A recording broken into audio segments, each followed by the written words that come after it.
गगन से ऊंचे रखो विचार, धरती जैसा धैर्य अपार, नैनों में रूहानी प्यार, नैनों में रूहानी प्यार। बेदग में रहना, नादग में ठहरना, सदा नदिया सा बहती रहना है। प्यारे बाबा तुम्हारा यही कहना है, प्यारे बाबा तुम्हारा यही कहना है।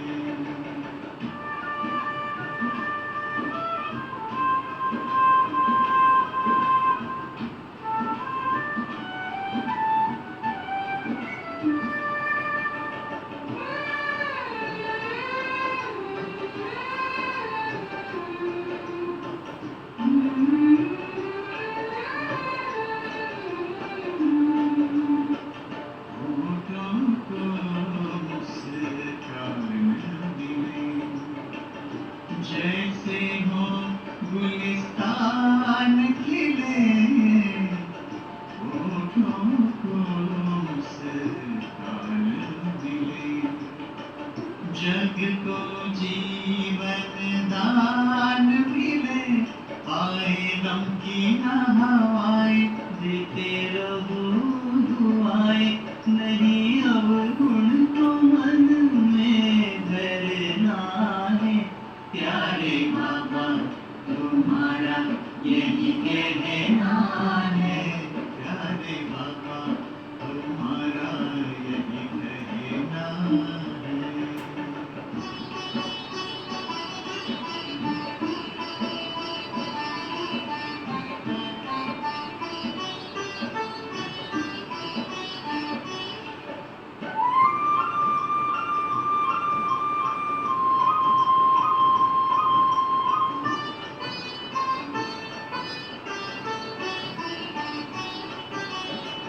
कथनी करनी एक बने, कर्म तुम्हारे नेक बने। देख के और अनेक बने, देख के और अनेक बने। तुमको योगी बन के रहना, पावन पावन ऐसे बनना, जैसे निर्मल सा झरता झरना है। प्यारे बाबा तुम्हारा यही कहना है, पहने रहना बूढ़ों का युही कहना है। करते चलो सबको प्यार, देते चलो सत्कार, तुम्हें तारों से आगे निकलना है। प्यारे बाबा तुम्हारा यही कहना है, प्यारे बाबा तुम्हारा यही कहना है।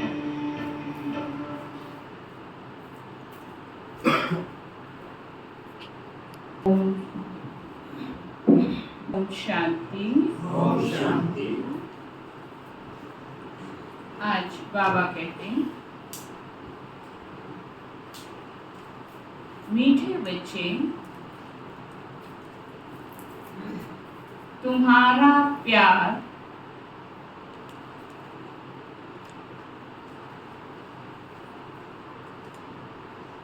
विनाशी शरीरों से नहीं होना चाहिए।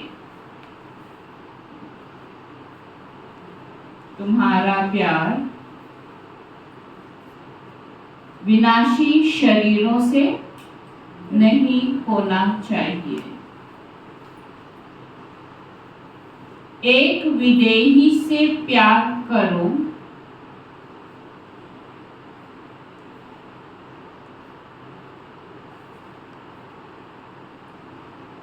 देह को देखते हुए नहीं देखो।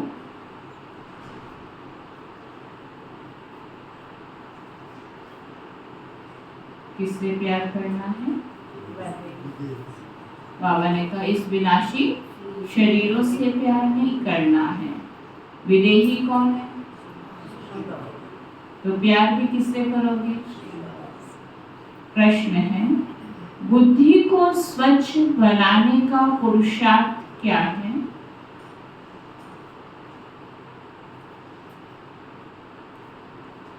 स्वच्छ बुद्धि की निशानी क्या होगी?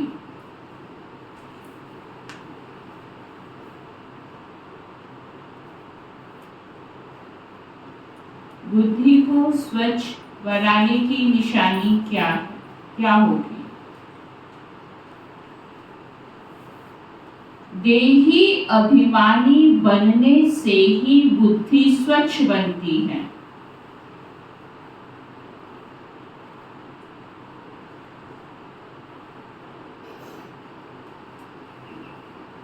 ऐसे देही अभिमानी बच्चे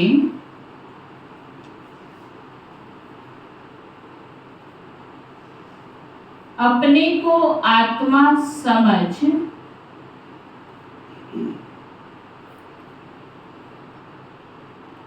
एक बाप को प्यार करेंगे।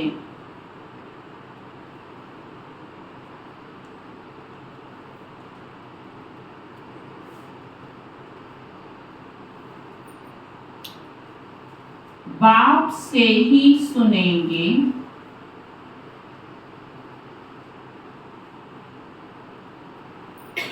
लेकिन जो मूढ़मती हैं,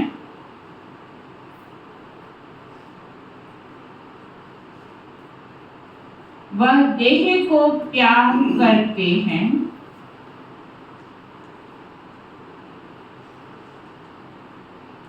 देह को ही श्रृंगारते रहते हैं।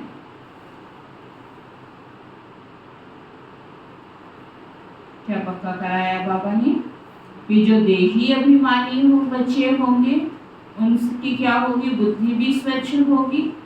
देही अभिमानी बच्चे क्या करेंगे? अपने को आत्मा समझ बाप को याद करेंगे। लेकिन मूढ़मती बाबा किसको कहते हैं? जो बाबा का कहना नहीं मानते हैं। वो सारा दिन किसमें फंसे रहेंगे? देह में। अपने देह को प्यार करना माना, उसी को सजाने संवारने सारा दिन देह की तरफ ही बुद्धि रहेगी। ओम शांति। ओम शांति किसने कहा और किसने सुना? आत्मा ने कहा, तो सुना किसने? एक ने कहा और उसे ने सुना। अपने को कोई कहता है? किसने कहा और किसने सुना? बाबा ने कहा, बच्चों ने सुना। और सत्संगों में तो जिज्ञासु सुनते हैं। महात्मा व गुरु आदि ने सुनाया ऐसे कहेंगे। यहाँ जब तुम कहते हो तो शब्द क्या बोला? बाबा ने कहा, है ना? ऐसे तो नहीं बोला ना महात्मा ने कहा या संत ने कहा, गुरु ने कहा, नहीं। क्योंकि हमारी बुद्धि की आंख किसको देख रही है? बाबा को। बाबा पढ़ा रहा है तो वो बाबा कहते हैं। ऐसे नहीं कहेंगे कि महात्मा ने या गुरु ने सुनाया। यहाँ परमात्मा ने सुनाया और आत्मा ने सुना। नई बात है ना? देही अभिमानी होना पड़े। कई यहाँ भी देह अभिमानी हो बैठते हैं। तुम बच्चों को देही अभिमानी हो बैठना चाहिए। मैं आत्मा इस शरीर में विराजमान हूँ। शिव बाबा हमको समझाते हैं। यह बुद्धि में अच्छी तरह याद रहना चाहिए। बाबा कोई भी बात समझाता है, क्या समझो? क्या समझो? ये नहीं सोचो कि ये बात तो मेरे में है ही नहीं, ये कमी भी मेरे में नहीं है, मुझे क्यों समझाई जा रही है। क्या समझो? शिव बाबा मुझे समझा रहा है, आज नहीं है लेकिन भविष्य में। उसके लिए पहले से बाबा हमको अलर्ट कर रहा है कि ये कमी तुम्हारे में आनी भी नहीं चाहिए। और अगर वर्तमान में है तो उसको निकाल दो। तो वो बाबा कहते हैं कि हमेशा अगर देहधारी बुद्धि में होगा तो क्या होगा? अपनी कमी को स्वीकार नहीं करेंगे। लेकिन हमें कौन समझा रहा है? बाबा समझा रहा है। तो हमको समझाते हैं यह बुद्धि में अच्छी तरह याद रहना चाहिए, मुझ आत्मा का कनेक्शन है परमात्मा के साथ। परमात्मा आकर इस शरीर द्वारा सुनाते हैं, यह दलाल हो गया। तुमको समझाने वाला वह है, इनको भी वर्षा वह देते हैं, तो बुद्धि उस तरफ जानी चाहिए। समझो, बाप के 5-7 बच्चे हैं, उन्हों का बुद्धि योग बाप तरफ रहेगा ना, क्योंकि बाप से वर्षा मिलता है। तुम जानते हो आत्मा के रूप में हम सब भाई भाई हैं। बाबा ने एग्जाम्पल क्यों दिया शिला में?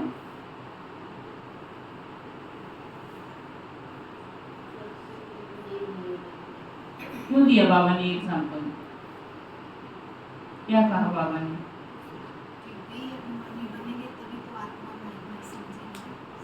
और जोर से बोलो ना, स्पष्ट मतलब क्या सुन रहे हो? बाबा क्या कह रहे हैं? बाबा ने कहा तुम जानते हो हम आत्मा रूप में सब भाई भाई हैं। वर्षा हमेशा किससे मिलता है? बाप से। तो बाबा ने एग्जाम्पल दिया कि एक पिता को अगर 5-4 बच्चे भी होंगे तो भी बच्चों की बुद्धि में क्या रहेगा कि हम भाई से भाई की प्रॉपर्टी ले रहे हैं, चाहे हम 5 है 4 है जितने भी हम हैं, लेकिन हम किसकी प्रॉपर्टी ले रहे हैं? अपने बाप की ले रहे हैं। तो तुम सब आत्माएं यहाँ किससे लेने आ रहे हो? है ना, वो तुम्हारा हक है, अधिकार है। तो वो बाबा कहते हैं हम सब आत्माओं का कनेक्शन एक परमपिता परमात्मा के साथ है। वह कहते हैं मामी का याद करो। आरती बन जाए आपकी तरह। तो बाबा कहते हैं मुझ एक के साथ ही प्रीत रखो, रचना के साथ मत रखो। रचना माना जो बाबा के बच्चे हैं। प्रीत किससे हो? बुद्धि का योग किससे हो? एक बाबा से। रचना के साथ मत रखो, देही अभिमानी बनो। मेरे सिवाय और कोई देहधारी को याद करते हो तो इसको भी क्या कहेंगे? कितनी गहरी बात बाबा कह रहा है। हम सब कहते हैं हमें कोई अभिमान नहीं है हम सब में अभिमान, लेकिन आज जो बाबा कहेगा उसके अकॉर्डिंग हम सब चेक कर लेंगे। बाबा कहते हैं मेरे सिवाय तुम किसी भी देहधारी को याद करते हो तो इसको भी देह अभिमान कहा जाता है। अब हमें से कौन कौन ऐसे बैठे हैं जो किसी भी देहधारी को याद नहीं करते हैं? है कोई ऐसा? तो सब में क्या हो गया? तो बाबा कहते हैं भले अब देहधारी तुम्हारे सामने है। देहधारी कौन? ब्रह्मा बाबा आप सबके सामने हैं, परंतु तुम इनको नहीं देखो। बुद्धि में याद उनकी रहनी चाहिए। वह तो सिर्फ कहने मात्र भाई भाई कह देते हैं। अभी तुम जानते हो हम आत्मा हैं, परम पिता परमात्मा की संतान है। वर्षा परमात्मा बाप से मिलता है। वह बाप कहते हैं तुम्हारा लव मुझ एक के साथ होना चाहिए। मैं ही खुद आकर तुम आत्माओं को अपने साथ सगाई कराता हूँ। देहधारी से सगाई नहीं है। किससे सगाई है? ब्रह्मा से तो नहीं की ना, शिव बाबा से किया ना। तो बाबा कहते हैं मेरे को याद करो ना। और जो भी संबंध वह देह के, बाबा कहते हैं यहाँ के संबंध हैं। इस समय तुमको देही अभिमानी बनना है। हम आत्मा बाप से सुनते हैं, बाप तरफ बुद्धि जानी चाहिए। बाप इनके बाजू में बैठ हमको नॉलेज देते हैं। बाजू माना साथ में बैठकर। उसने शरीर का लोन लिया है। आत्मा इस शरीर रूपी घर में आकर पाठ बजाती है। जैसे कि वह अपने को अंडर हाउस हाउस अरेस्ट कर देती है। किसकी बात कर रहा है बाबा? शिव बाबा भी ब्रह्मा बाबा के तन में लोन पर आया है ना, परमानेंट उसका घर तो है नहीं। तो बाबा कहते हैं अब आत्मा ने भी क्या किया, इस शरीर में आए ब्रह्मा बाबा के तन में, तो शिव बाबा आते जाते हैं क्योंकि किराएदार हैं। लेकिन आप सब किराएदार नहीं हो, आप सब कौन हो? आप सब कौन हो? इस शरीर के मालिक है। तो जैसे आत्मा इस शरीर में अरेस्ट हो गई है, जब छूटेगा तभी मुक्ति होगा ना। तो बाबा कहते हैं पाठ बजाने के लिए क्यों आत्मा आई है। अगर हमें ये समझ आ जाए कि आत्मा पाठ बजाने के लिए केवल आई है तो कैसा पाठ करेंगे। जैसे आपको यहाँ से कहा जाए कि अभी फलाने सेंटर पे आपने जाना है या माउंट आबू आपने जाना है 10 दिन के लिए सेवा के लिए, तो आपकी बुद्धि में क्या रहेगा कि मुझे वहाँ बुलाया किस लिए? सेवा के लिए बुलाया, तो मैं अच्छी सेवा करूँ। ऐसे ही शरीर में बाबा ने हमको क्यों भेजा है? पाठ बजाने के लिए। तो कैसा पाठ बजाना चाहिए? जब भेजा ही पाठ बजाने की, तो जिस ड्यूटी के लिए आपको भेजा गया उस ड्यूटी को कैसा करना चाहिए? तो अच्छा ही पाठ बजाएंगे ना। परंतु इसमें प्रवेश कर अपने को इस घर में बंद कर पाठ बजाती है। आत्मा ही एक शरीर छोड़ दूसरा लेती है, पाठ बजाती है। इस समय जो जितना देही अभिमानी रहेंगे वह उच्च पद पाएंगे। बाबा के शरीर में भी तुम्हारा प्यार नहीं होना चाहिए, रिंचक मात्र भी। यह शरीर तो कोई काम का नहीं है। मैं इस शरीर में प्रवेश करता हूँ सिर्फ तुमको समझाने के लिए। यह है रावण का राज्य, पराया देश। रावण को जलाते हैं परंतु समझते नहीं हैं। चित्र आदि जो भी बनाते हैं उनको जानते नहीं हैं, बिल्कुल ही मूढ़मती हैं। माना देवी देवताओं के चित्र बनाते हो, पूजा करते हो, व्रत करते हो, अर्थ कुछ भी पता नहीं। बाबा कहते हैं रावण राज्य में सब मूढ़मती हो जाते हैं, देह अभिमान है ना, तुच्छ बुद्धि बन गए हैं। बाप कहते हैं मूढ़मती जो होंगे वह देह को याद करते रहेंगे, देह से प्यार रखेंगे। स्वच्छ बुद्धि जो होंगे वह तो अपने को आत्मा समझ बाप को याद करेंगे, परमात्मा से सुनते रहेंगे। लेकिन इतना सहज है क्या ये कार्य? तो बाबा ने आगे क्या बोला? इसमें मेहनत है। यह तो बाप का रथ है, बहुतों का इनसे प्यार हो जाता है। इनसे आप सबका है कि नहीं है? सबका है ना। तो बाबा कहते इनका तो यह रथ है ना, बहुतों का इनसे प्यार हो जाता है। जैसे हुसैन का घोड़ा, उनको कितना सजाते हैं। अब महिमा तो हुसैन की ही है ना, अब घोड़े की तो नहीं है ना। कहा जाता है उसका घोड़ा है, लेकिन महत्व किसका है? तो ऐसे बाबा कहते हैं महत्व शिव बाबा का। ठीक है ये उनका रथ है, लेकिन प्यार किससे करना है? रथ से या शिव बाबा से? जरूर मनुष्य के तन में हुसैन की आत्मा आई होगी ना, वह इन बातों को नहीं समझते। अभी इसको कहा जाता है राजस्व अश्वमेघ अविनाशी रुद्र ज्ञान यज्ञ। अश्व नाम सुनकर उन्होंने फिर घोड़ा समझ लिया है, उनको स्वाहा करते हैं। यह सब कहानियां हैं भक्ति मार्ग की। अभी तुमको हसीन बनाने वाला मुसाफिर तो यह है ना। अभी तुम जानते हो हम पहले गोरे थे फिर सांवरे बने हैं। जो भी आत्माएं पहले पहले आती हैं तो पहले सतो प्रधान है। फिर पहले पहले का पहले पहले क्या थे? फिर तमो में आती है। बाप आकर सबको सुंदर बना देते हैं। सुंदर माना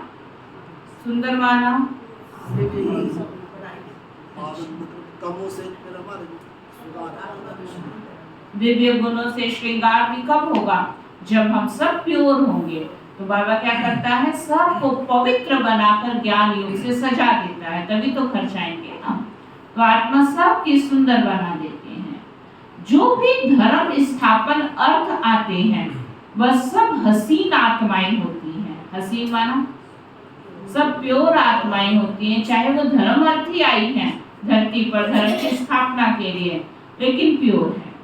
बाद में काम चिता पर बैठ काली हो जाती है, पहले सुंदर फिर श्याम बनती है। यह नंबर 1 में पहले पहले आते हैं तो सबसे जास्ती सुंदर बनते हैं। इन लक्ष्मी नारायण जैसा नेचुरल सुंदर कोई हो ना सके। सुना बाबा क्या कह रहे, सत्युग की जो ब्यूटी होगी वो सब क्या होगी, नेचुरल होगी। यह ज्ञान की बात है। भल क्रिश्चियन लोग भारतवासियों से सुंदर गोरे हैं क्योंकि उस तरफ के रहने वाले हैं, परंतु सतयुग में तो नेचुरल ब्यूटी है। आत्मा और शरीर दोनों सुंदर है। इस समय सब पतित सांवरे हैं, फिर बाप आकर सबको सुंदर बनाते हैं। पहले सतो प्रधान पवित्र होते हैं, फिर उतरते उतरते काम चिता पर बैठ काले हो जाते हैं। अब बाप आया है सभी आत्माओं को पवित्र बनाने। बाप को याद करने से तुम पावन बन जाएंगे। तो याद करना है एक को, देहधारी से प्रीत नहीं रखनी है। बुद्धि में यह याद रहे क्या कि हम एक बाप के हैं, वही सब कुछ है। आज कितनी बार बाबा ने बुद्धि में बाबा को याद रखने के लिए कहा। अब तक जितनी मुरली आपने सुनी उसका सार क्या हुआ, बाबा को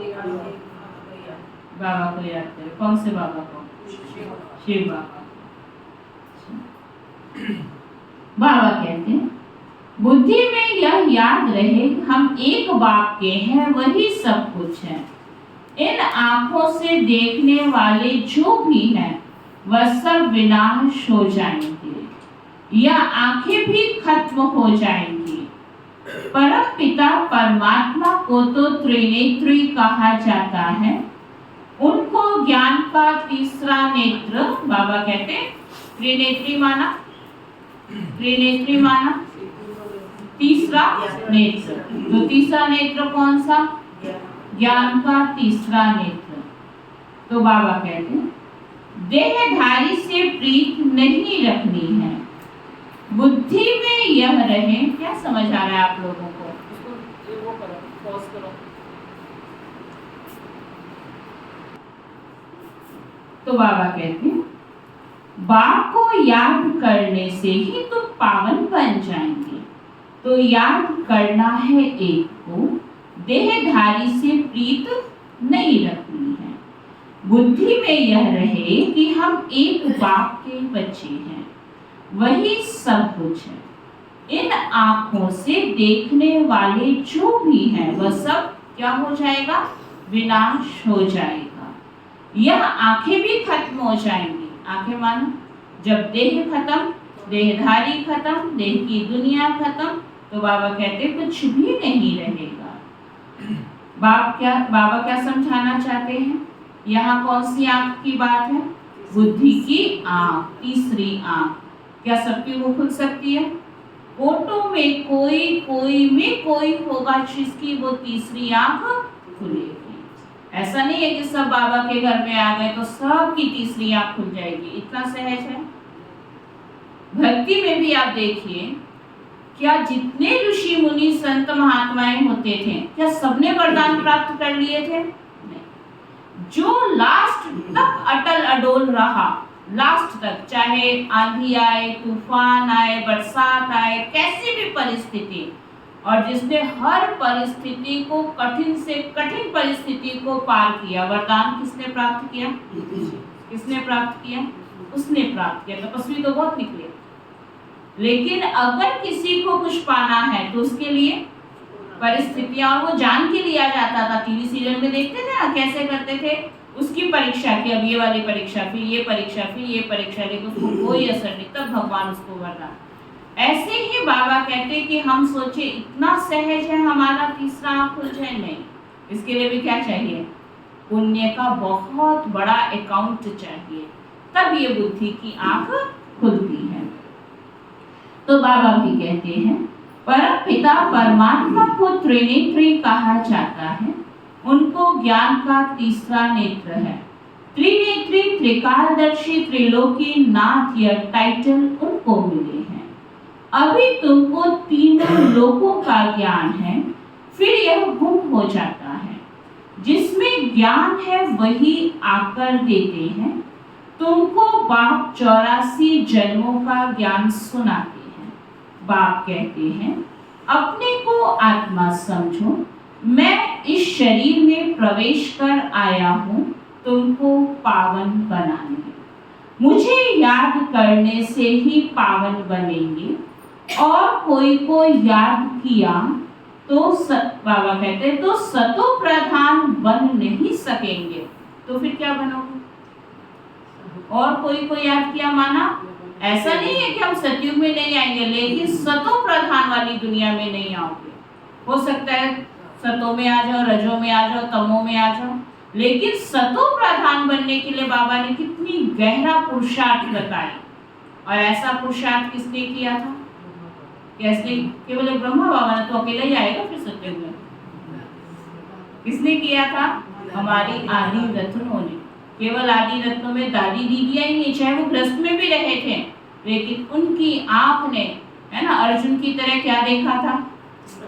क्या देखा था? पंछी की आंख में, पेड़ पे पेड़ नहीं दिखाई दे रहा था, पत्ते ने, केवल उस पंछी की आंख। तो बाबा कहते इसको कहते हैं कि दुनिया में रहते हुए भी देखने वाले बहुत थे, किसी को कुछ दिखाई दे रहा था, किसी को कुछ, लेकिन हमारी दादी दीदियों को क्या दिखाई दिया? केवल एक बाबा, और कुछ नहीं दिखाई दिया। तब सतो प्रधान में आ सकेंगे। बाबा कहते और कोई को याद किया तो सतो प्रधान बन नहीं सकेंगे। पाप कटेंगे नहीं तो कहेंगे विनाश काले विपरीत बुद्धि विनाशयन्ति। लास्ट में और क्या कहेंगे? और तो कोई ऑप्शन ही नहीं बचेगा, क्योंकि लास्ट समय है, एग्जाम के भी लास्ट डेज होते हैं, और उस समय अगर बच्चा पूरा रेडी नहीं हो पाया किसी भी कारण से, कोई और भी कारण हो सकता है, लेकिन उस समय जब एग्जाम आ गया, टाइम पीरियड शुरू हो गया, पेपर सामने है, तो उस समय और क्या कह सकते हैं, है ना? लास्ट में तो फेल ही हो जाता है बच्चा, अगर नहीं रेडी हो पाया तो।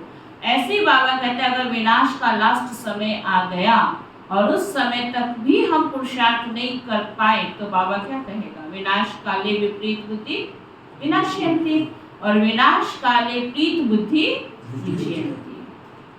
एक में ही मोह रखना है, दूसरे कोई में मोह है तो गोया बाप से विपरीत बुद्धि है। बाप कितना समझाते हैं, मुझ बाप को ही याद करो, इसमें ही मेहनत है। तुम कहते भी हो हम पतितों को आकर पावन बनाओ, बाप ही पावन बनाते हैं।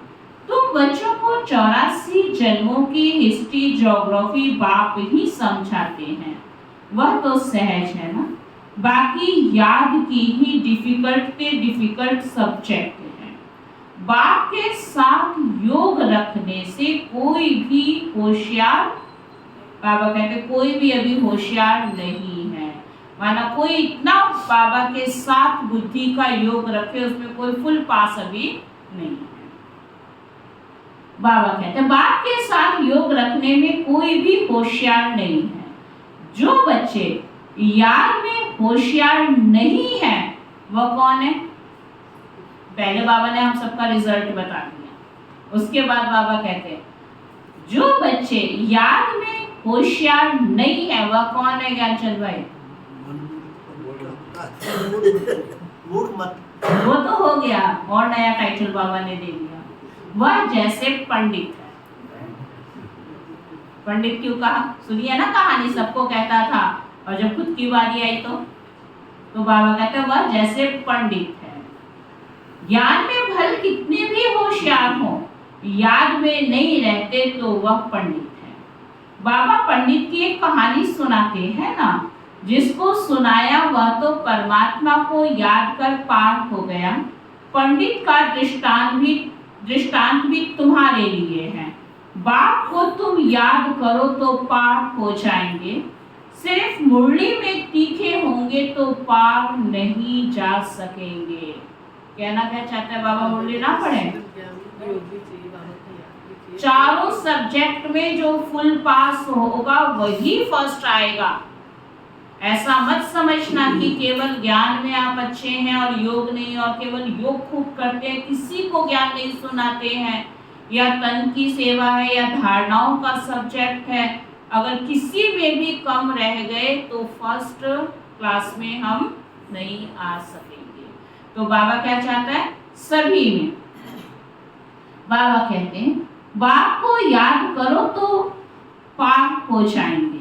सिर्फ मुरली में तीखे होंगे तो पार जा नहीं सकेंगे। याद के सिवाय विक्रम विनाश नहीं होंगे। यह सब दृष्टांत बनाए हैं। बाप बैठ यथार्थ विधि समझाते हैं। उनको निश्चय बैठ गया, एक ही बात पकड़ ली कि परमात्मा को याद करने से पार हो जाएंगे। अब याद का अर्थ क्या समझा? मुख बस जप ले, मंदिर चले गए, मत्था टेक लिया, पार हो जाएंगे। आपको लगता है पार हो जाएंगे? पाप जब किए थे तो इतने से पाप किए थे क्या? पाप इतने सारे किए, और हम क्या समझते हैं? थोड़ा राम नाम की माला जप ली, कहीं थोड़ा बहुत दान पुण्य कर लिया, कहीं माथा टेक लिया, कोई गंगा स्नान कर लिया, पार हो जाएंगे। बाबा कहते हैं नहीं हो सकते। सिर्फ ज्ञान होगा, योग नहीं, तो भी उच्च पद पा नहीं सकेंगे। ऐसे बहुत हैं, याद में नहीं रहते। मूल बात है याद की। बहुत अच्छी अच्छी सर्विस करने वाले हैं, परंतु बुद्धि योग ठीक नहीं होगा तो फंस पड़ेंगे। योग वाला कभी देह अभिमान में नहीं फंसेगा, अशुद्ध संकल्प नहीं आएंगे। याद में कच्चा होगा तो घूमने आएगा। तो ना घूमने वाला आगे चलो देखते हैं संस्था में क्या है, सुना तो बहुत है, लेकिन लक्ष्य क्या है? बस इधर उधर देखा, चटर पटर किया और चलो भाई घर चलो। पढ़ाई करना माना तपना, तपस्या। बाबा वो कहते हैं। स्कूल में भी कई बच्चे जाते हैं ना, प्ले वे में भी चले गए, फर्स्ट तक चले गए, 5वीं तक चले गए, लेकिन पढ़ाई का लक्ष्य नहीं है। 6ठी क्लास में वो जाते ही नहीं है, क्योंकि पहली दूसरी तीसरी में क्या था? खेला कूदा, घर चले गए, हो गया। तो बाबा भी कहते कई है जो आएंगे, घूमने फिरने आएंगे, लेकिन याद नहीं है। तो याद में कच्चा होगा तो तूफान आएंगे। योग से कर्म इंद्रियां एकदम वश हो जाती हैं। बाप राइट और रॉन्ग को समझने की बुद्धि भी देते हैं। औरों की, बाबा कहते हैं, औरों की देह तरफ बुद्धि जाने से विपरीत बुद्धि विनाशयंती हो जाएंगे। ज्ञान अलग है, योग अलग है। योग से हेल्थ, ज्ञान से वेल्थ मिलती है। योग से शरीर की आयु बढ़ती है, आत्मा तो छोटी बड़ी होती नहीं। आत्मा कहेगी मेरे शरीर की आयु बड़ी होती है, अभी आयु छोटी है, फिर आधा कल्प के लिए शरीर की आयु बड़ी हो जाएगी। हम तमो प्रधान से सतो प्रधान बन जाएंगे। आत्मा पवित्र बनती है। सारा मदार आत्मा को पवित्र बनाने पर है। पवित्र नहीं बनेंगे तो पद भी नहीं पाएंगे। माया चाट रखने में बच्चों को सुस्त बना देती है। बच्चों को याद की यात्रा का चार्ट बहुत शौक से रखना चाहिए। देखना चाहिए हम बाप को याद करते हैं या कोई मित्र संबंधी आदि तरफ बुद्धि जाती है। सारे दिन में याद किसकी रही अथवा प्रीत किसके साथ रही, कितना टाइम वेस्ट किया। अभी तो सबका टाइम सफल हुआ ना, सबने खूब मेहनत की। पता चला कब सुबह होती थी, कब शाम हो जाती थी, पता चला? पता चला? तो सेवा में कुछ पता चलता था क्या? कैसे बाबा भगा भगा के लेके आता था, सब सेवा करते थे, फिर अगले दिन की प्लानिंग करते थे। हाँ, जिन्होंने तो कोई खास नहीं किया उनको तो सब पता चल ही रहा होगा, उन्होंने तो पहले भी 2 घंटे लगाने, अब भी 2 घंटे लगाने। लेकिन जिन्होंने सेवा में रहे होंगे तो कैसे बाबा फटाफट सेवा करा लेता था। तो ड्रामा के सर्कल में क्या पवन भाई, ड्रामा के सर्कल में यह भी एक नूद हुआ। ये भी हम सब बाबा के बच्चों को एक चांस बाबा ने दे दिया, क्योंकि कल हमारे साथ कुछ भी हो सकता है। संसार की हालत तो हम सब देख रहे हैं कितना नाजुक है या नहीं है? लेकिन उसमें कम से कम संगम पर कल तक का तो पाठ हर क्लब के लिए हुआ कि नहीं हुआ। जिसने भाग्य बनाया, चाहे तन से बनाया, चाहे मन से बनाया, चाहे धन से बनाया, चाहे पर्चे बांट कर बनाया, चाहे संकल्पों से बनाया, जैसे भी बनाया, क्लब की ड्रामा में कल तक का तो नूंद हो गया ना। ऐसे ही जब कोई अच्छी रील नूंद होती चली जाएगी तो आप क्या होते चले जाएंगे, निश्चिंत कि यहाँ तक के लिए तो हमारा पाठ अच्छा नूंद हो गया। और आगे भी जब अच्छे का संकल्प रखेंगे तो अच्छा नूंद होता चला जाएगा। बात समझाते हैं, अच्छी रीति याद करते रहेंगे तो अकाले मृत्यु नहीं होगी। जाना तो सबको है ना शरीर छोड़ के, क्या सुरेश भाई, क्या कह रहा है बाबा? अकाले मृत्यु फिर नहीं होगी। तुमको अमर बना देते हैं। अमर माना कि आत्मा तड़फ के नहीं मरेगी। जाना तो सबको पुराना शरीर है ना, तो शरीर तो छोड़ना है, लेकिन अगर बाबा की सेवा से, ज्ञान से, योग से, धारणाओं से अगर पुण्य का अकाउंट होगा तो आत्मा रूपी पंछी भी शरीर को बहुत सहज त्याग कर देगी। पहले तो बाप के साथ प्रीत बुद्धि चाहिए। कोई के भी शरीर के साथ प्रीत होगी तो गिर पड़ेंगे, फेल हो जाएंगे, चंद्रवंशी में चले जाएंगे। स्वर्ग सत्युग सूर्यवंशी राजाई को ही कहा जाता है। त्रेता को भी स्वर्ग नहीं कहेंगे।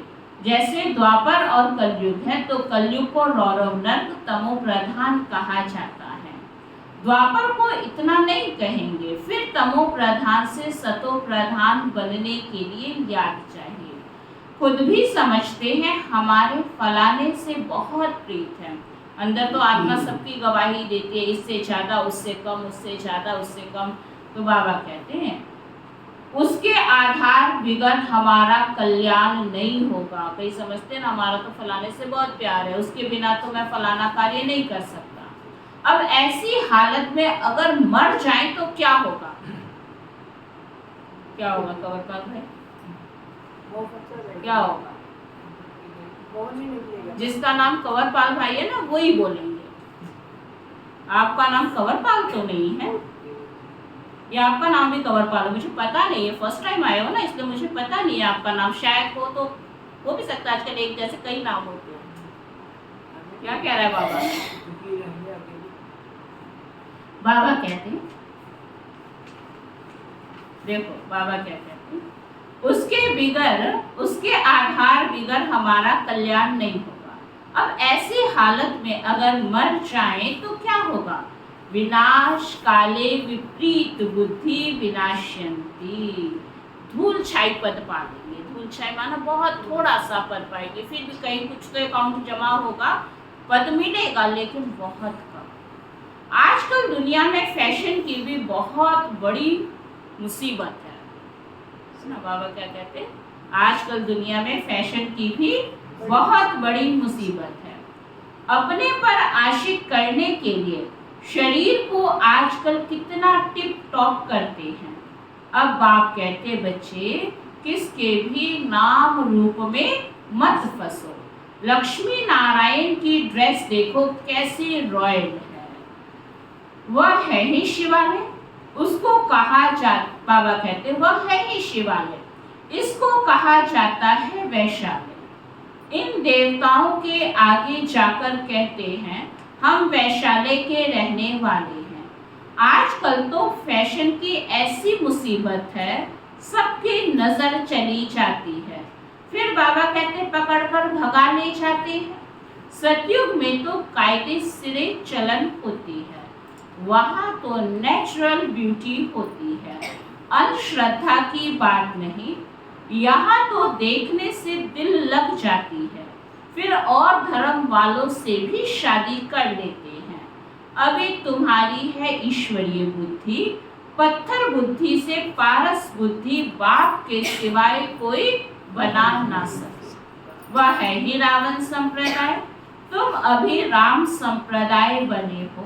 पांडव और कौरव एक ही संप्रदाय के थे, बाकी यादव है यूरोपवासी। गीता से कोई भी नहीं समझते कि यादव यूरोपवासी है। वह तो यादव संप्रदाय भी यहाँ कह देते हैं। बाप बैठ समझाते हैं, यादव है यूरोपवासी जिन्होंने अपने विनाश के लिए यह मुसल आदि बनाए हैं। पांडवों की विजय होती है, वह जाकर स्वर्ग के मालिक बनेंगे। परम पिता परमात्मा ही आकर स्वर्ग की स्थापना करते हैं। शास्त्रों में तो दिखाया है, पांडव गल मरे, फिर क्या हुआ कुछ भी समझ नहीं। पत्थर बुद्धि है ना। ड्रामा के राज को जरा भी कोई जानते ही नहीं। बाबा के पास बच्चे आते हैं, कहता हूँ भर जेवर आदि पहनो। कहते हैं बाबा यहाँ जेवर शोभते कहाँ है। कहाँ की बात बाबा कहते हैं कि इस कलयुगी दुनिया में तुम्हें विनाशी श्रृंगार करना नहीं है। लेकिन बाबा परीक्षा भी लेता था। बाबा कहते थे अच्छा बच्चे पहनो, अब तुम्हारी दिल है तो क्या करेगा बाबा, है ना। जबरदस्ती बाबा के पास जाएंगे। बाबा कहते खुद ही बच्चों को होना चाहिए ना कि इतना पतित शरीर, इतना दुखियारा शरीर, इतनी बीमारियों वाला शरीर, इतने सुंदर भी नहीं हो, देवताओं की शक्ल और अपनी शक्ल को देखो। तो बाबा कहते हैं बाहरी ब्यूटी क्यों, इतना आत्मिक स्थिति हो जो बुद्धि में क्या हो कि मैं कौन, मैं शरीर नहीं, मैं आत्मा हूँ। जब तक बाहरी श्रृंगार में बुद्धि लगी रहेगी तब तक दिव्य गुणों का श्रृंगार आत्मा नहीं कर सकेगी। जितना बाहरी श्रृंगार से बुद्धि हटती चली जाएगी, आत्मा को दिव्य गुणों का श्रृंगार करना नहीं पड़ेगा, ऑटोमेटिक उसका श्रृंगार होना स्टार्ट हो जाएगा। दादी दीदियों को देखो, उन्होंने अंदर का श्रृंगार करने की मेहनत नहीं की, लेकिन उन्होंने क्या किया। सबको बाबा के यज्ञ की हिस्ट्री पता है, कितने अमीर परिवारों की सेलेक्टेड आत्माएं, लेकिन जब बाहरी देह अभिमान का त्याग किया तो सद्गुणों का श्रृंगार ऑटोमेटिक हुआ या नहीं हुआ, उनको मेहनत थोड़ी लगी। लेकिन जब तक बाहरी में कि मैं बहुत अच्छी लगूं ये वो, तो बाबा कहते हैं सब देह अभिमान। परमात्मा ही आकर स्वर्ग की स्थापना करते हैं। शास्त्रों में तो दिखाया है पांडव गल मरे, फिर क्या हुआ कुछ भी समझ नहीं। पत्थर बुद्धि है ना। ड्रामा के राज को जरा भी कोई जानते ही नहीं। बाबा के पास बच्चे आते हैं, कहता हूँ भल जेवर आदि पहनो। कहते हैं बाबा यहाँ जेवर शोभते कहाँ है। पतित आत्मा पतित शरीर को जेवर क्या शोभेंगे। वहां तो हम इन जेवरों आदि से क्या होंगे, इतने सजे रहोगे। बाबा कहते सजे रहेंगे, अथाह धन होता है, सब सुखी ही सुखी रहते हैं। भल वहां फील होता है यह राजा है हम प्रजा हैं, परंतु दुख की बात नहीं। यहाँ अनाज आदि नहीं मिलता है तो मनुष्य दुखी हो पड़ते हैं। वहां तो सब कुछ मिलता है, दुख अक्षर मुख से निकलेगा नहीं। नाम ही है स्वर्ग। यूरोपियन लोग उनको पैराडाइज कहते हैं, समझते हैं वहाँ गॉड गॉडेस रहते थे, इसलिए उन्हों के चित्र भी बहुत खरीद करते हैं। परंतु वह स्वर्ग फिर कहाँ गया यह किसको भी पता नहीं है। तुम अभी जानते हो यह चक्र कैसे फिरता है। नई सो पुरानी, पुरानी सो फिर नई दुनिया बनती है। देही अभिमानी बनने में बड़ी मेहनत है। तुम देही अभिमानी बनने से इन अनेक बीमारियों आदि से छूट सकेंगे। बाप को याद करने से उच्च पद पा लेंगे। अच्छा के बाद मीठे मीठे सिकी लदे बच्चों प्रति माता पिता बाप दादा का याद प्यार और गुड मॉर्निंग। रूहानी बाप की रूहानी बच्चों को नमस्ते। हम सब रूहानी बच्चों की रूहानी बाप दादा को दिल वाचा सिखवा प्रेम से नमस्ते नमस्ते नमस्ते जी। अब हम बाबा की मुरली का सार सुनेंगे। किसी भी देहधारी को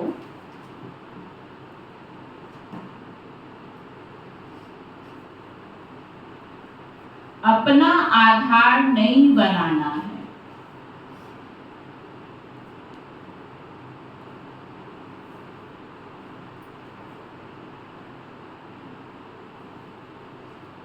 शरीरों से प्रीत नहीं रखनी है।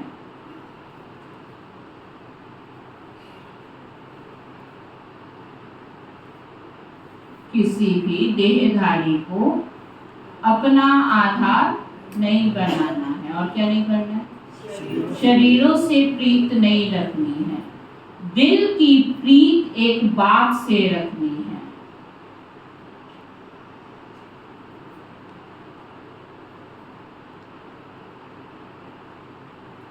किसी के नाम रूप में नहीं फंसना है।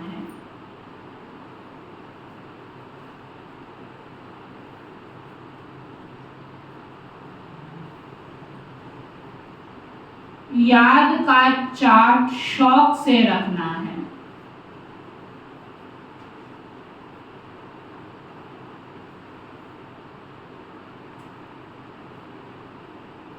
याद का चार्ट शौक से रखना है। इसमें सुस्त नहीं बनना है।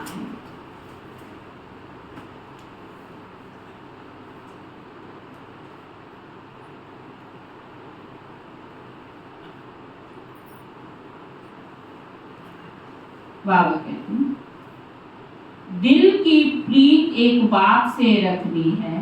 किसी के नाम रूप में नहीं फंसना है। याद का चार्ट शौक से रखना है। इसमें सुस्त नहीं बनना है। चार्ट में देखना है मेरी बुद्धि किसके तरफ जाती है। चार्ट में क्या चेक करना? बाबा में बुद्धि गई या किसी और के तरफ गई। मेरी बुद्धि किसकी तरफ जाती है। कितना टाइम वेस्ट करते हैं।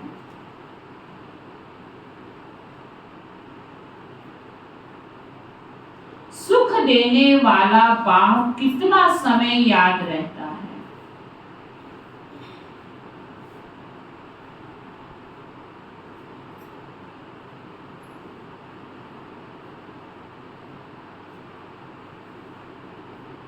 वरदान है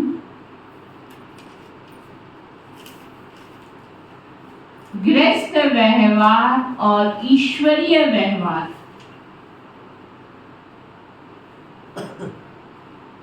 गृहस्थ व्यवहार और ईश्वरीय व्यवहार दोनों की समानता द्वारा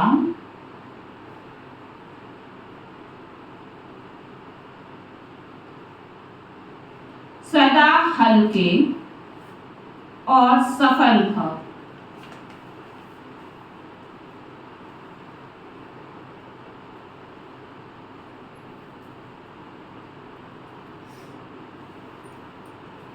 कितनी अच्छी बात बाबा कह रहे हैं। दोनों व्यवहारों का पाठ बाबा पक्का करा रहा है। कौन कौन से? गृहस्थ व्यवहार, ईश्वरीय व्यवहार। बाबा कहते हैं सभी बच्चों को शरीर निर्वाह और आत्म निर्वाह की डबल सेवा मिली हुई है। इसका क्या मतलब होता है? क्या मतलब होता है रमा?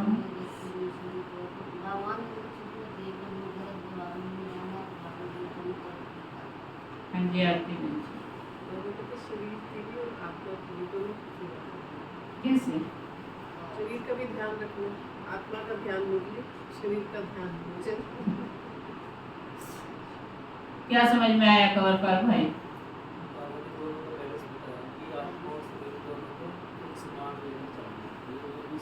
हाँ जी, क्या समझ में आया?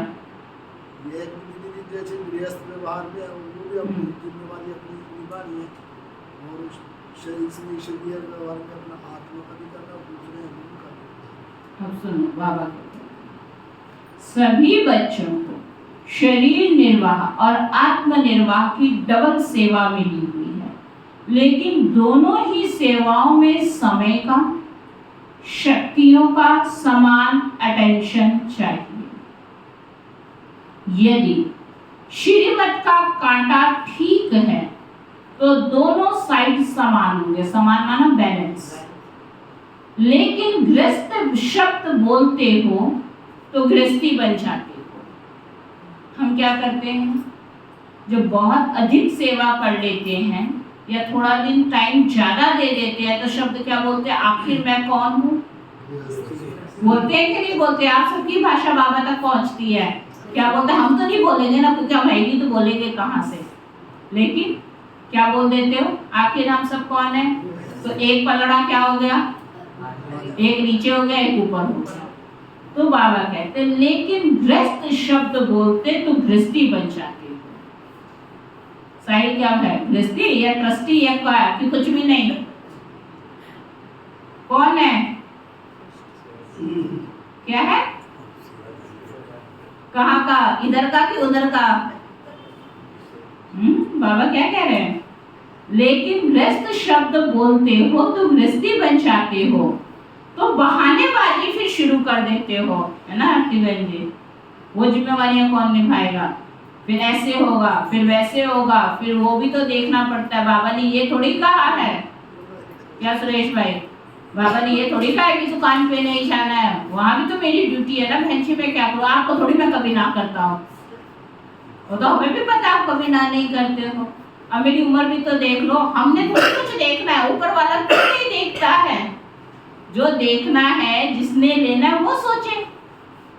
यार मैं भी 60 प्लस तो हो चुकी हूँ, 60 तक मैं भी पहुंच गई। तो मुझे बहुत बार सुना, तो मुझे याद है आप 60 तक पहुंच गए हो। ज्ञान में चलते हुए 6 साल हुए, 0 अपने आप लगा के बैठ गई है फ्री फंड में। तो बाबा क्या कहते हैं, लेकिन गृहस्थ शब्द बोलते हो तो गृहस्थी बन जाते हो, तो बहानेबाजी शुरू हो जाती है। इसलिए गृहस्थी नहीं ट्रस्टी है। इस स्मृति से गृहस्थ व्यवहार और ईश्वरीय व्यवहार दोनों में समानता रखो तो सदा हल्के और सफल रहेंगे।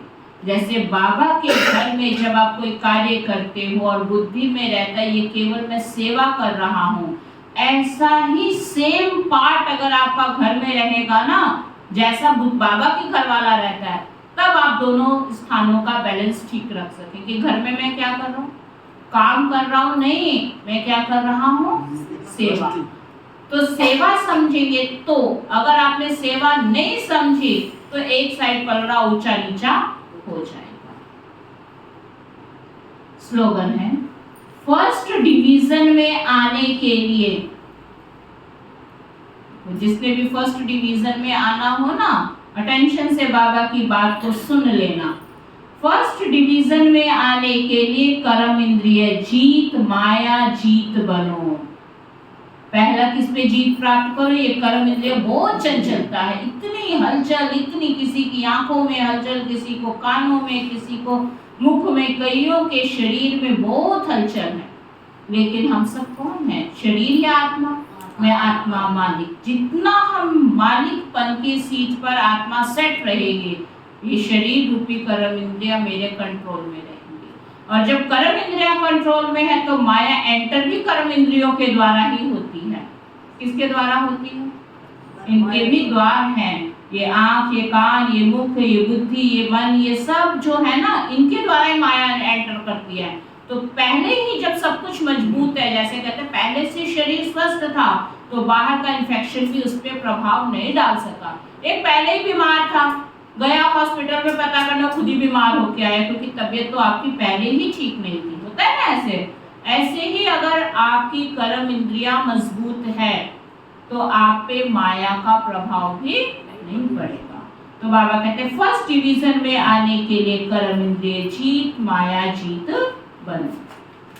बाबा की अव्यक्त दिशा है, कंबाइंड रूप की स्मृति से सदा विजयी बनो। आपकी शिव शक्ति के कंबाइंड रूप का यादगार सदा पूजा जाता है। शिव शक्ति, शक्ति शिव से अलग नहीं, शिव से शक्ति अलग नहीं। कौन सा है वो चित्र? कौन सा है? भक्ति तो सबसे ज्यादा की पता कुछ नहीं, ये भूल गए। शिव पार्वती और बाबा कहते, देखा है ना भक्ति में भी शिव से शक्ति को जुदा नहीं दिखाते और शक्ति से शिव को नहीं। ऐसे कंबाइंड रूप में रहो, इसी स्वरूप को ही सहज योगी कहा जाता है। योग लगाने वाले नहीं, लेकिन सदा कंबाइंड अर्थात साथ रहने वाले। जो वायदा है कि साथ रहेंगे, साथ जिएंगे, साथ चलेंगे, वह वायदा पक्का याद रखो। बाबा वेट कर रहा है, अभी बाबा सतयुग में नहीं गया है, उसको तो अपना वायदा याद है, तो हमको याद है। क्या कह रहा है बाबा? साथ रहेंगे, साथ चलेंगे, और साथ वाला जो वायदा है ना, ये बाबा कहते याद रखो। नहीं, कैसा याद रखना? पक्का याद रखो। ओम शांति।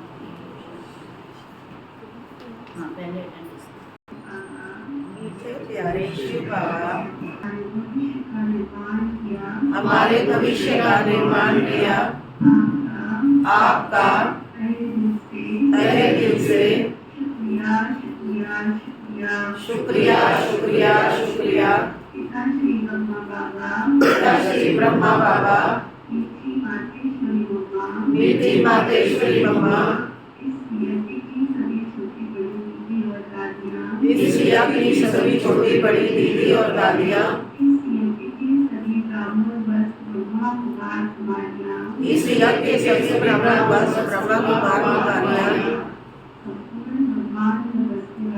संपूर्ण ब्रह्मांड में बसने वाले सभी जीव जंतु, पशु पक्षी, नर नारी, मानव मात्र प्राणी, प्रकृति के पांचों तत्व, धरती आकाश जल वायु अग्नि, सभी ग्रह, सभी नक्षत्र, सभी दिशाएं, सभी दशाएं, आप सबने मिलकर हमें जो जीवन दान दिया, आपका हम सबकी ओर से बहुत बहुत शुक्रिया शुक्रिया शुक्रिया। ना किसी को दुख व कष्ट देना है, ना किसी से दुख व कष्ट लेना है। हमारे द्वारा किसी को भी कोई दुख व कष्ट मिला है, सच्चे हृदय से हम क्षमा मांगते हैं, और हमें किसी के द्वारा कोई दुख व कष्ट मिला है तो हम क्षमा दान देते हैं। धर्म की जय हो, अधर्म का नाश हो, प्राणियों में सद्भाव हो, विश्व का कल्याण हो।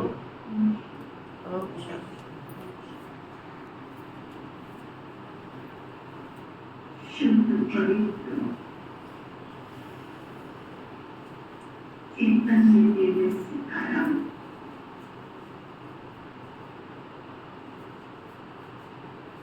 आसुरी शक्तियों पर विजय प्राप्त करने वाली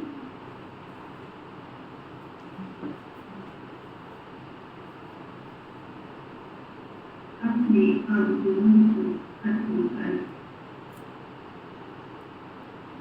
कमजोरियों पर विजय प्राप्त करने वाली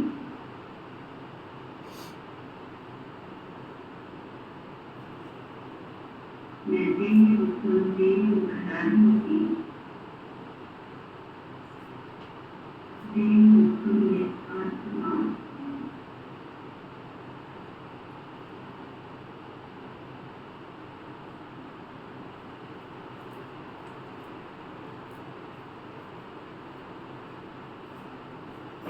मेरे विश्व पर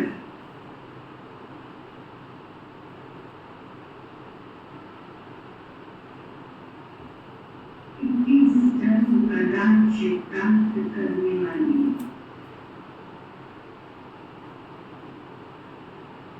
अपने जन्म सफल कर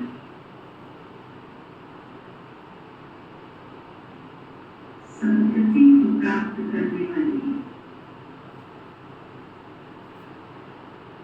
संगति दाता की श्रीमत और मर्यादाओं का पालन करने वाली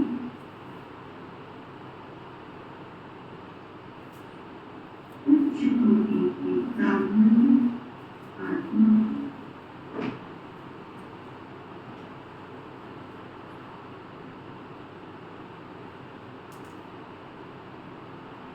मन वचन कर्म से शुद्धता और पवित्रता को धारण करने वाली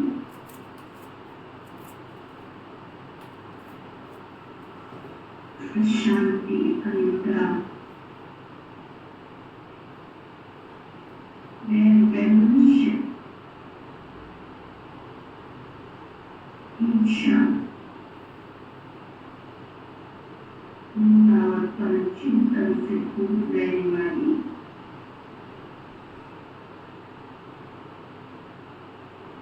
परमन से दूर रहने वाली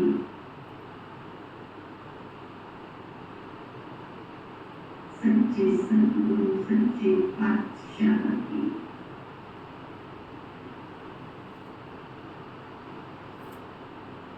सच्ची संतान सत्यता के पथ की राही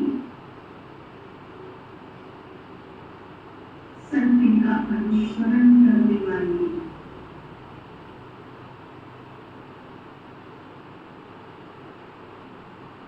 सत्यता का स्वरूप धारण कर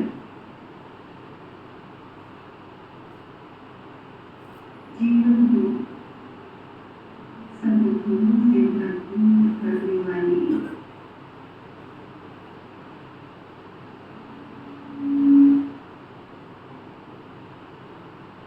देवप्रिय आत्मा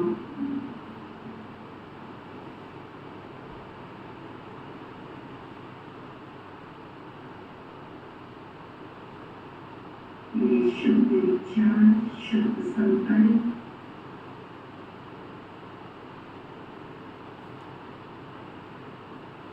मेरे आंतरिक जगत का शुद्धिकरण कर रहे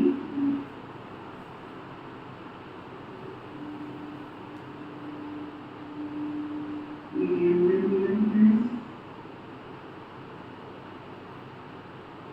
एक नई ऊर्जा नई शक्ति का संचार हो रहा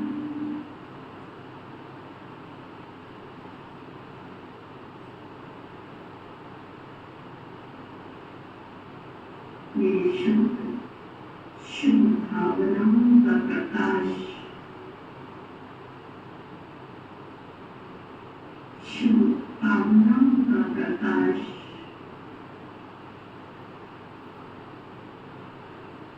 मुझे एक नया बल नई शक्ति प्रदान करता है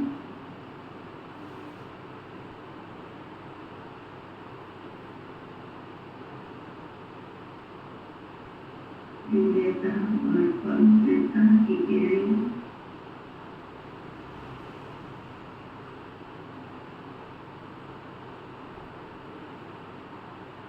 मुझे नव जीवन प्रदान कर रही है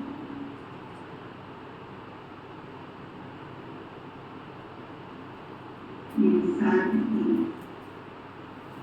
मेरी पवित्रता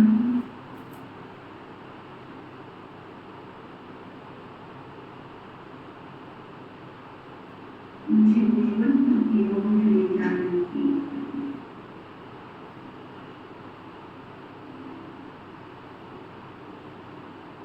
संसार का स्वामी का पालनहार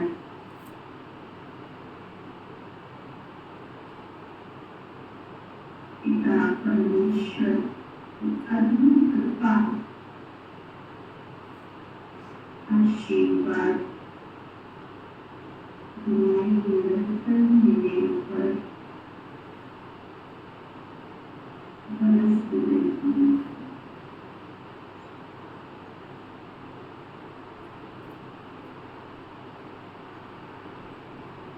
मैं सच्चिदानंद के सच्चे आनंद की की वर्षा के नीचे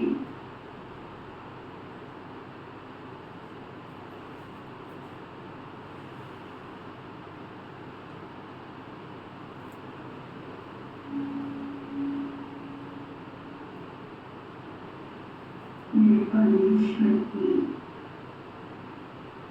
असीम कृपा की छत्र छाया के नीचे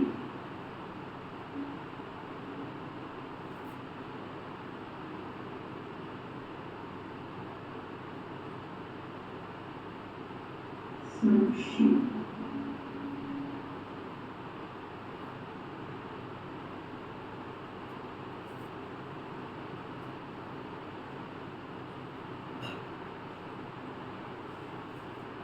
मेरा जीवन परमात्मा आशीर्वाद के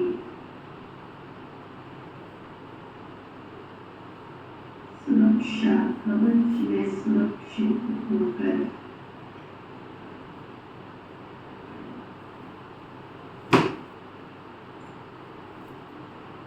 निर्विघ्न व विघ्न विनाशक बना रखा।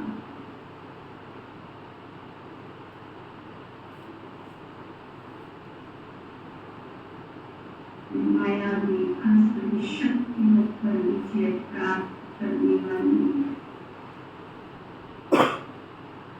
विजय रतन विनाशक आत्मा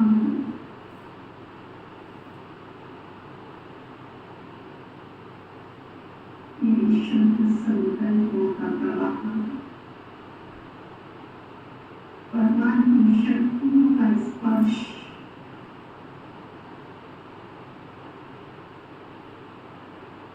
समस्त भूमंडल के चारों ओर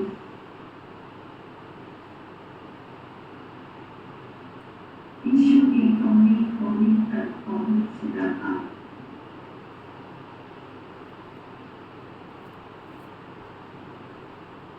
शुद्ध पवित्र साधु गुरु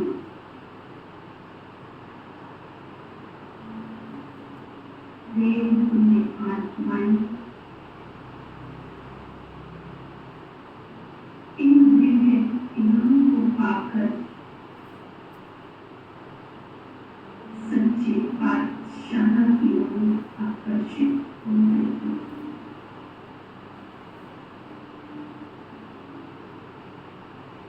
प्रभु के अनुकूल दुआएं पाकर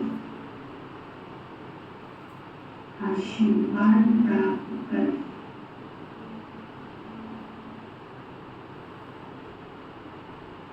प्रभु के सच्चे दर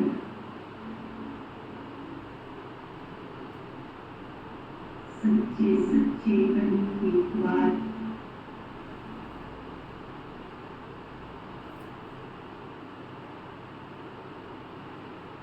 सच्चे ज्ञान सागर से निकली हुई ज्ञान गंगाओं के द्वारा अपने जीवन को पावन पावन बना देती है।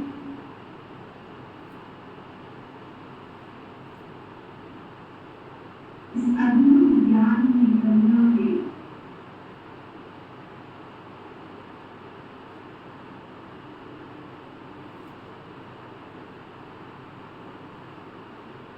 आंतरिक जड़ों को शुद्ध कर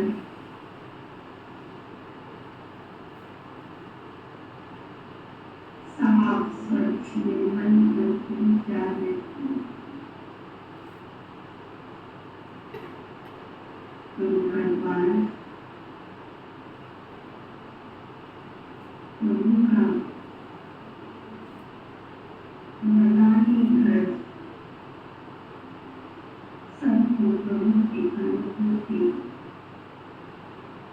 प्रभु के साथ पूरे का अनुभव कराता था।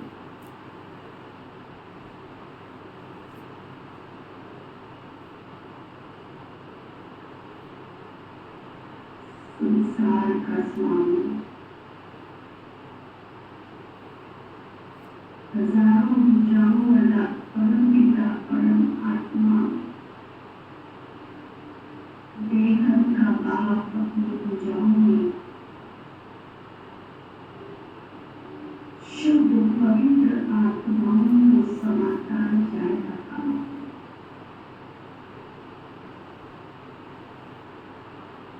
परमात्मा की भुजाओं की छाया में परमात्मा प्यार की अनुभूति करने वाले परमात्मा के अधिकारी बच्चों को सुरक्षा कवच प्रदान कर सुरक्षित करता जा रहा है।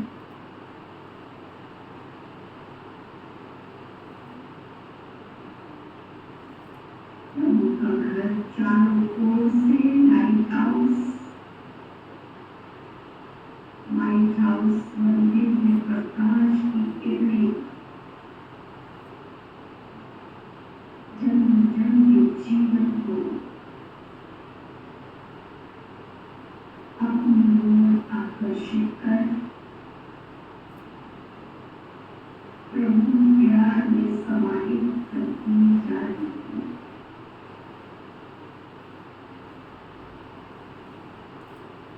प्रभु का घर परमात्मा घर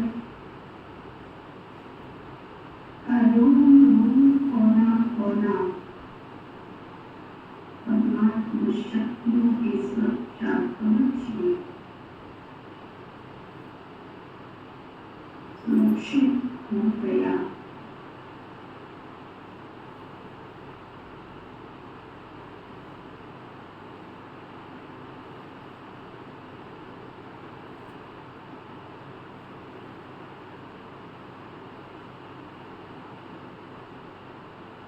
सभी सरल सहयोगी स्वस्थ निरोगी बन जीवन के कार्य में अपने ही अनुबंधन से सहयोगी बन आगे बढ़ते जा रहे हैं।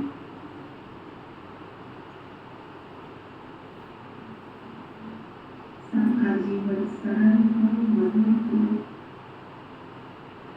साफ स्वच्छ निर्मल पावन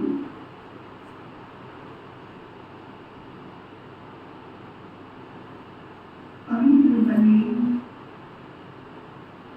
सभी स्वस्थ निरोगी बने, विश्व की आत्माओं के लिए कल्याणकारी बने, जन्म जन्म की सेवा कर विश्व सेवाधारी बने। हम सबकी मंगल कामना शुभ भावना सभी सुखी हो,